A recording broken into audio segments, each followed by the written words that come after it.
हरि ओम. सद्गुरू ओम मालती आई की जय. ब्रजभूमीतील भक्तकथा मालेत मी अनुप्रिता थत्ते तुम्हा सर्वांचं स्वागत करते. या कथामालेतली 51वी कथा आज आपण सुरू करूया. ही कथा आहे हिंडोल या गावात राहणाऱ्या स्वामी श्री कृष्णानंदजी यांची. स्वामी कृष्णानंदजी यांचं पूर्वाश्रमीचं नाव होतं श्री करमचंद. त्यांचा जन्म सन 1883 मध्ये पंजाब येथील जालंधर जिल्ह्यातील बुंडाला नावाच्या एका उपनगरामध्ये उच्च गौड ब्राह्मण परिवारामध्ये झाला. त्यांच्या वडिलांचं नाव होतं श्री भोलाराम आणि आईचं नाव होतं श्रीमती रली. हे दोघेही पती-पत्नी अत्यंत सदाचारी आणि धर्मात्मा होते. गीता, रामायण यांचा पाठ आणि साधू महात्मा यांचा सत्संग यामध्येच त्या दोघांचा अधिकांश वेळ जात असे. आई-वडिलांच्या या धार्मिक संस्कारांचा प्रभाव बालक करमचंद याच्यावर पडणं अगदीच स्वाभाविक होतं. बालक करमचंद हा ध्रुव आणि प्रल्हाद अशा बाल संतांची चरित्र अत्यंत आवडीने ऐकत असे आणि त्यांचा विचारही करत असे.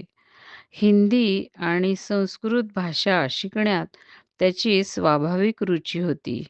पण पंजाब भागामध्ये त्यावेळेला उर्दूचा प्रचार जास्त होता. त्यामुळे त्यांच्या आई-वडिलांनी त्यांना उर्दूच्या मिडल परीक्षेला बसवलं आणि ती परीक्षा पास झाल्यानंतर त्यांचे मोठे भाऊ जे दुसरीकडे राहत होते, तिकडे श्री दौलतरामजी हे त्यांच्या भावाचं नाव, त्यांच्याकडे इंग्लिश शिकण्यासाठी त्यांना पाठवून दिलं. हे त्यांचे भाऊ कालका या गावामध्ये राहत असत. त्यावेळेला करमचंद यांचं वय 14 वर्षाचं होतं. पण या लहान वयात सुद्धा ह्याच्या आधीपासूनच त्यांनी आपल्या जीवनाचं लक्ष, आपल्या जीवनाचा उद्देश हा ठरवलेला होता.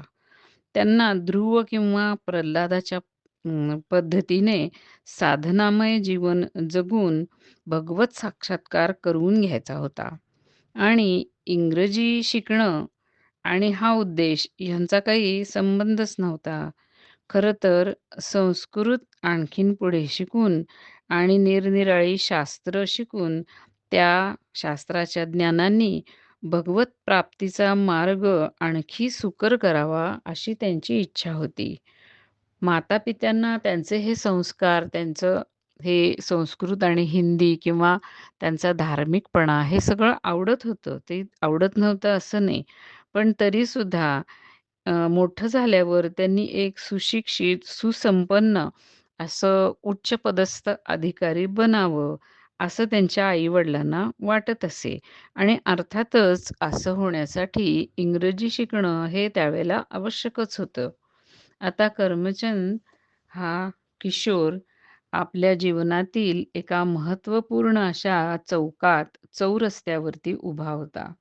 त्याला आता निर्णय घ्यायचा होता, की कुठे नक्की जावं आणि निर्णय करायला त्याला काही वेळ लागला नाही. त्यांनी विचार केला, की आपले आई-वडील आणि आपला भाऊ यांच्या अधीन राहून आपलं हे भगवत प्राप्तीचं लक्ष्य काही आपण गाठू शकणार नाही. त्याच्यामध्ये आपल्याला खूप अडचणी येतील. म्हणून त्यांनी संसार त्याग करून स्वतंत्रपणे अध्यात्माच्या पथावरती चालण्याचा निश्चय केला. म्हणून ते घरातून निघून गेले. निघून गेल्यावरती करमचंद हे शिवनगरी काशी येथे गेले. काशीला गेल्यावर त्यांनी विश्वनाथाचं दर्शन घेतलं आणि गंगेच्या तटावरती आता पुढं काय करावं याची चिंता करीत ते बसलेले होते आणि मनातल्या मनात विश्वनाथ बाबाला काही प्रार्थनाही करीत होते. त्यांचं गौरवर्ण तेजपुंज शरीर पाहून एक मठाधीशाची दृष्टी त्यांच्याकडे आकृष्ट झाली. त्यांना हा मुलगा अतिशय आवडला. स्वतःहून त्याच्याजवळ जाऊन त्या मठाधीशांनी अगदी प्रेमाने त्यांना विचारलं, "वत्स, तू कुठून आला आहेस आणि कशाची चिंता करतो आहेस?"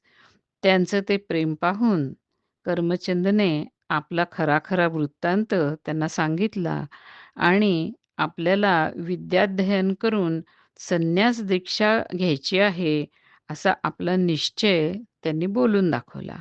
मठाधिपतीला अतिशय आनंद झाला, कारण अशाच एका तेजस्वी, हुशार आणि योग्य अशा नवयुवकाच्या शोधामध्येच ते होते. त्यांनी तुझ्या सर्व शिक्षणाची मी व्यवस्था करतो, असं वचन कर्मचंद यांना दिलं आणि त्याला घेऊन ते आपल्या मठामध्ये आले. कर्मचंद तिथे 10 वर्षे राहिले. तिथे राहून संस्कृत व्याकरण, न्याय, मीमांसा आणि शांकर वेदांत याचं संपूर्ण सखोल अध्ययन त्यांनी केलं. या दरम्यान त्यांची संन्यास दीक्षाही झाली आणि संन्यासाश्रमाचं नाव झालं श्री कृष्णानंद. स्वामी कृष्णानंद यांच्यावरती मठपती पदाचा सर्व भार, सर्व कारभार आपण सोपवायचा, हे त्यावेळच्या त्या मठाधिपतींनी मनाशी आधीच योजलेलं होतं. आता त्यांचं शिक्षणही होत आलं होतं. त्यामुळं मठाधिपती एखाद्या शुभ तिथीची प्रतीक्षा त्यांच्यावरती हा रीतसर भार सोपवण्यासाठी करीत होते. हे अर्थातच कृष्णानंदजी यांच्याही लक्षात आलं. आता पुन्हा कृष्णानंद आपल्या जीवनातील एका दुसऱ्या प्रश्नचिन्हापाशी उभे होते. पुन्हा त्यांना दोन्हीपैकी एक निवड करायची होती. मठाधीशाचं जीवन हे मोठं वैभवपूर्ण असतं. हत्ती, घोडे, नोकर-चाकर, सोन्या-चांदीची छत्र आणि सिंहासनं अशी त्याच्यामध्ये विलासिता असते. ते उपभोगत त्यांच्या मर्यादेमध्ये राहायचं का विरक्त संन्याशीचा एक खडतर असा काटेरी प्रवास आपण स्वीकारायचा, याचा त्यांना विचार करायचा होता. वास्तविक ते निर्लोभी होते.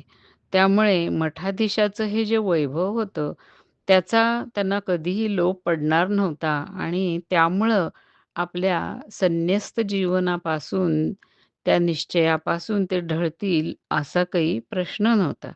प्रश्न खरंच एक वेगळाच धर्मसंकट होतं त्यांच्यासमोर, की या योग्य मुलावरती आपल्या मठाचा सारा कारभार आपल्याला सोपवता येईल, या विश्वासाने 10 वर्ष मठाधिपतींनी त्यांना संपूर्ण त्यांची काळजी घेऊन अगदी उत्तम प्रकारे सांभाळलं होतं आणि सगळं शिक्षण दिलेलं होतं.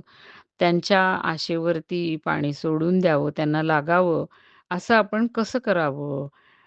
आणि आपल्या मनातलं तरी आपण कसं सोडावं? अशा विचारामध्ये आता कर्मचंद हे पडलेले होते, म्हणजे कृष्णानंदजी पडलेले होते.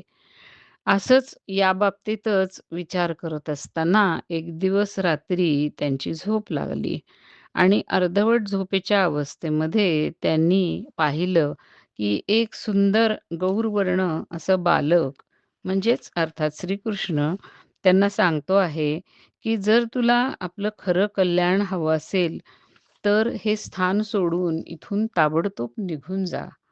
झालं. हा आदेश मिळताच कृष्णानंदजी यांचा निश्चय झाला आणि दुसरे दिवशी सकाळी कुणालाही न कळू देता, न सांगता केवळ दंडकमंडलू आणि खंडन खाद्य नावाचा एक ग्रंथ घेऊन ते मठातून बाहेर पडले. त्यांनी गंगा स्नान केलं, श्री विश्वनाथाचं दर्शन घेतलं आणि गंगेच्या किनाऱ्याने ते पश्चिम दिशेला चालू लागले. पुढे ह्याच्यानंतर जवळ-जवळ 2.5 वर्ष ते गंगा तटावरून भ्रमण करीत राहिले. वाटेमध्ये जे कुठलं गाव लागेल, त्या गावामध्ये एक वेळच भिक्षाटन करायचं, अशी त्यांची पद्धत होती. जर मार्गामध्ये एखादं गाव नाही लागलं, जंगल वगैरे असेल किंवा काहीच वाळूचा किनारा असेल, तर ते गंगाजल पिऊन राहत असत. अधिकतर मौन धारण करून राहत आणि आवश्यकतेनुसार अगदी थोडंसंच वेळ पडली तर बोलत असत. या दरम्यान त्यांनी जितका जमेल तितका साधुसंग केला, साधूंचा सहवास केला. जो कोणी साधू, जो कोणी महात्मा ध्यान आणि प्राणायाम याबद्दल काही जे सांगे, ते सगळं ते मनापासून करत असत आणि आपल्याला मनाला शांत करण्याचा प्रयत्न करत असत. पण ज्याला वास्तविक शांती म्हणावं, अशी शांती त्यांना या कुठल्याही प्रकारात अजून तरी मिळालेली नव्हती. असेच चालता-चालता ते अनूप नावाच्या एका शहरामध्ये पोहोचले. हे गाव गंगा किनारी आहे आणि त्या गावातल्या गंगा किनाऱ्यावरती एका नावेमध्ये श्री अच्युत मुनी म्हणून एक महात्मा राहत होते. ते एक विद्वान आणि अनुभवी असे महात्मा होते. त्यांचं दर्शन घेऊन आणि त्यांच्याशी बोलून त्यांचा उपदेश ऐकल्यावरती या कृष्णानंदजी यांचं मन थोडंसं शांत झालं.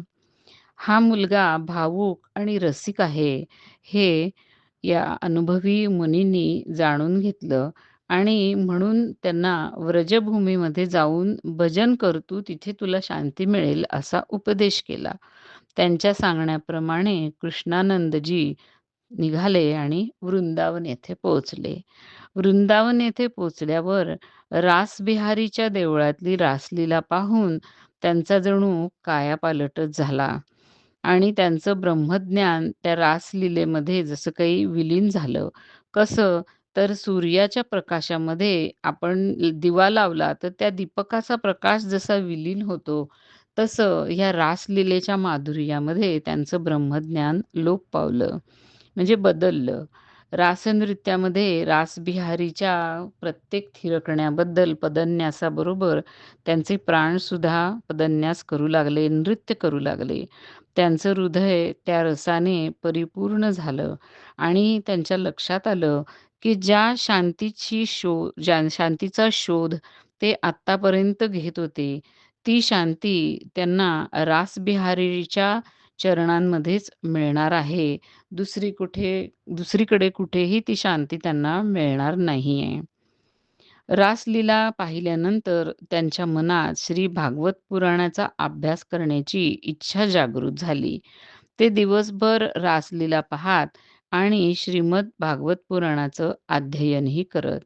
जिथे कुठे रासलीला असेल तिथे ते पोचत असत आणि स्वतःहून त्या मंडळींमध्ये मिसळून सेवाही देत असत.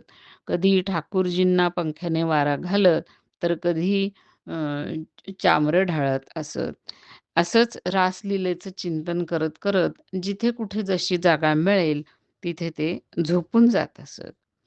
त्या काळामध्ये व्रजभूमीमध्ये खूपसे भजनानंदी आणि सिद्ध गौडीय महात्मा राहत होते. ज्यामध्ये पंडित रामकृष्णदास बाबाजी हे मुख्य होते. त्यांचं चरित्र आपण पूर्वी ऐकलेलं आहे. आणि ते अत्यंत प्रेमळ होते आणि जो कोणी आपल्याकडे येईल त्याला ते अतिशय योग्य पद्धतीने मार्गदर्शनही करत असत. कृष्णानंदजी हेही त्यांच्या सहवासामध्ये आले आणि त्यांच्याकडे राहिले.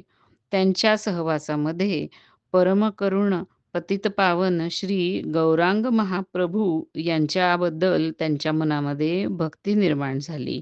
मग बंगला भाषा कृष्णानंदजी यांनी शिकून घेतली आणि श्री चैतन्य चरितामृत आणि श्री चैतन्य भागवत यांचा ते पाठ करू लागले. दिवसेंदिवस श्री गौरांग महाप्रभू यांच्याबद्दलची त्यांच्या मनातली निष्ठा आता वाढू लागली. आता त्यांनी असं ठरवलं, की एखाद्या गौडीय महात्माकडून आपण दीक्षा घ्यावी आणि श्रीमन महाप्रभूंच्या चरणावरती स्वतःला समर्पित करावं.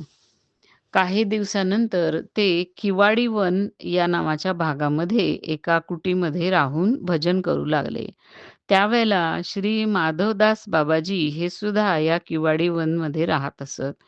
हे माधवदास बाबाजी म्हणजे एक सिद्ध कोटीचे वैष्णव संत होते. त्यांना भेटून या कृष्णानंदजी यांना अतिशय बरं वाटलं. माधवदासांनीही त्यांच्यावरती कृपा केली आणि त्यांच्या कृपेनेच पुढे कृष्णानंदजींना वैष्णव गुरूंची प्राप्ती झाली. त्यांनी माधव गौडीय संप्रदायामध्ये दीक्षा घेण्याचा जो मानस बोलून दाखवलेला होता, ते ते ऐकून त्यांना उत्साहित करत हे माधवदासजी म्हणाले, की तुझ्यासारख्या विद्वान आणि तेजस्वी पुरुषासाठी 108 श्री प्राणगोपाल गोस्वामी प्रभुपाद हेच गुरु म्हणून योग्य आहेत. ते नित्यानंद प्रभूंच्या वंशातले आहेत आणि माधव गौडीय वैष्णव संप्रदायाचे सध्याचे मुख्य आधारस्तंभ आहेत. काही दिवसातच ते वृंदावनला येतील. तू थोडीशी त्यांच्या येण्याची वाट पहा. ते आले की मी त्यांच्याकडून तुला नक्कीच दीक्षा घेऊन देईन. त्यांना विनंती करेन की ह्याला दीक्षा द्या. कृष्णानंदजी श्री प्राणगोपाल प्रभुपाद यांच्या वृंदावन येथे येण्याची अत्यंत उत्कंठेने वाट पाहू लागले.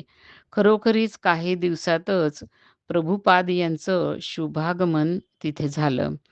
त्यांच्या शुभागमनाच्या बरोबर त्यांच्या अमृतमयी कथेचीही सुरुवात झाली. आणि ती कथा ऐकून कृष्णानंदजी इतके प्रभावित झाले, की मनातल्या मनात त्यांनी त्यांना गुरु मानलं आणि खरोखरीच एका शुभदिवशी, शुभमुहूर्तावरती त्यांच्याकडून त्या संप्रदायामध्ये कृष्णानंदजी ह्यांना दीक्षा मिळाली. आता दीक्षा घेतल्यानंतर ते व्रजभूमीतील हिंडोल या गावामध्ये राहून भजन करू लागले. हे गाव माड तहसील येथे म्हणजे माड जिल्ह्यामध्ये नंदघाट येथून 2 मैल दूर आहे. हे अतिशय सुंदर निसर्गरम्य असं गाव आहे. त्याच्या उत्तरेमध्ये काही प्राचीन खंडहर आणि जंगलं आहेत. तेथीलच एका उंच अशा स्थानावरती जिथून नंदघाटाचं दर्शन होतं, त्या ठिकाणी गावातल्या सर्व भक्त लोकांनी स्वतः एक कुटी या कृष्णानंदजींसाठी निर्माण केली आणि कृष्णानंद बाबाजी आता तिथे राहू लागले. ते मध्ये-मध्ये व्रजभूमीतील अन्य ठिकाणी सुद्धा दर्शनासाठी जात. काही काळ व्रजभूमीमध्ये भ्रमण करत. पण पुन्हा थोडंसं फिरून ते पुन्हा या कुटीमध्येच येऊन राहत असत. आता त्या कुटीमधील त्यांच्या आयुष्याचा पट आपण पुढील भागामध्ये ऐकूया. हरी ओम.